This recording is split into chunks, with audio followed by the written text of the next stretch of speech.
ನಮಸ್ಕಾರ ಪ್ರೀತಿಯ UPS ವಿದ್ಯಾರ್ಥಿಗಳಿಗೆ. ನನ್ನ ಹೆಸರು ಜ್ಯೋತಿ ಗಣೇಶ್, ಕನ್ನಡ ಸಾಹಿತ್ಯ ಐಚ್ಛಿಕ ವಿಷಯದ ಬೋಧಕ, ಇನ್ಸೈಟ್ಸ್ IAS. ಪ್ರಿಯ ವಿದ್ಯಾರ್ಥಿಗಳೇ, ಅತ್ಯಂತ ನಿರೀಕ್ಷಿತವಾದಂತಹ ಮತ್ತು ಬಹುಮುಂಚೂಣಿಯಲ್ಲಿರುವ ಕನ್ನಡ ಸಾಹಿತ್ಯ ಐಚ್ಛಿಕ ವಿಷಯ ತರಗತಿಗಳು ಇನ್ಸೈಟ್ಸ್ IAS ನಲ್ಲಿ ಮೇ 15ರಿಂದ ಆರಂಭವಾಗ್ತಾ ಇದ್ದಾವೆ. ಅದರ ಬಗ್ಗೆ ನಿಮಗೆ ಏನಾದರೂ ಪ್ರಶ್ನೆಗಳಿದ್ದಲ್ಲಿ ಪೂರ್ವಭಾವಿ ತರಗತಿ ಮೇ 8ರಂದು ನಿಯೋಜನೆಯಾಗಿರುತ್ತದೆ. ಪ್ರಿಯ ವಿದ್ಯಾರ್ಥಿಗಳೇ, ನಮ್ಮ ಪ್ರಸಕ್ತ ಸಾಲಿನ ರ್ಯಾಂಕ್ ಪಡೆದಿರುವಂತಹ ದಯಾನಂದ್ ಸಾಗರ್ ಎಲ್ ಆಗಿರಬಹುದು ಅಥವಾ ಹಿಂದಿನ ವಿದ್ಯಾರ್ಥಿನಿಯಾಗಿದ್ದಂತಹ ದಾಮಿನಿ ದಾಸ್ ಆಗಿರಬಹುದು, ಅವರು ನಮ್ಮ ವಿದ್ಯಾರ್ಥಿಗಳು.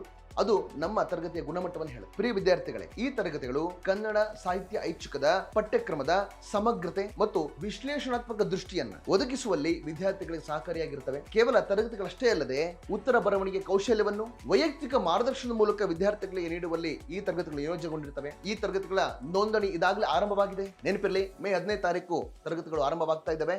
ಅದರ ಪೂರ್ವಭಾವಿ ತರಗತಿಯನ್ನು ನಾವು ಮೇ 8ರಂದು ನಿಯೋಜನೆ ಮಾಡಿದ್ದೇವೆ, ಬೆಳಗ್ಗೆ 8 ಗಂಟೆಗೆ ಇನ್ಸೈಟ್ಸ್ IAS ಅಲ್ಲಿ. ನೀವು ಈಗಾಗಲೇ ಐಚ್ಛಿಕ ವಿಷಯವನ್ನು ಆಯ್ಕೆ ಮಾಡಿಕೊಂಡಿದ್ರೆ ಅಥವಾ ಮಾಡಿಕೊಳ್ಳುವಂತಹ ಪ್ರಕ್ರಿಯೆಯಲ್ಲಿದ್ದರೆ ನಿಮ್ಮೆಲ್ಲ ಸಮಸ್ಯೆಗಳಿಗೆ, ಪ್ರಶ್ನೆಗಳಿಗೆ ಸಮಾಧಾನವನ್ನ ಪೂರ್ವಭಾವಿ ತರಗತಿಯಲ್ಲಿ ನೀವು ನಿರೀಕ್ಷಿಸಬಹುದು. ಧನ್ಯವಾದ.